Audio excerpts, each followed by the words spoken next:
అందరికీ నమస్కారం అండి। ఈరోజు ఈ వీడియోలో మనం వైకుంఠ ఏకాదశి ఏ రోజున వచ్చింది, అలాగే తిథి ఎప్పటి నుంచి ఎప్పటి వరకు ఉంది, పూజా సమయాలు ఎప్పుడు, ఉపవాస విరమణ ఎప్పుడు చేయాలి, తిరుపతిలో వైకుంఠ ద్వార దర్శనం ఎప్పటి నుంచి ఎప్పటి వరకు ఉన్నదనేది పూర్తి వివరాలు ఈ వీడియోలో తెలుసుకుందాం అండి।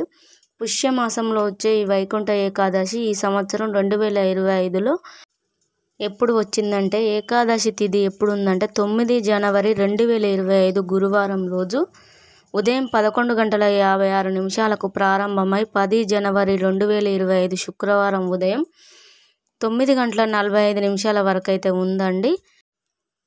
ముక్కోటి ఏకాదశిని ఏ రోజున జరుపుకోవాలంటే 10 జనవరి 2025 శుక్రవారం అండి। ఈరోజు నక్షత్రం వచ్చేసి కృతిక, పగలు 1:41 వరకు ఉన్నదండి। తదుపరి రోహిణి నక్షత్రం।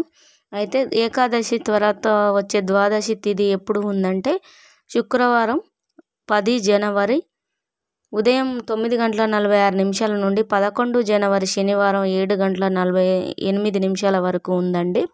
అయితే మనం ఏకాదశి నాడు ఉపవాసం ఉండి జాగరణ చేసి ఉపవాస విరమణ ఎప్పుడు చేయాలి అంటే 11 జనవరి 2025 శనివారం రోజున అనేది చేయాలండి। ఉదయం 6:38 నుండి ఉదయం 7:48 లోపు ఉపవాస విరమణ చేయవచ్చు। అదేవిధంగా మనకు వైకుంఠ ద్వార దర్శనం తిరుమల తిరుపతిలో మనకు ఎప్పుడు ప్రారంభం అవుతుందంటే 10 జనవరి 2025 శుక్రవారం ప్రారంభమై 19 జనవరి 2025 ఆదివారం రోజున ముగుస్తుందండి।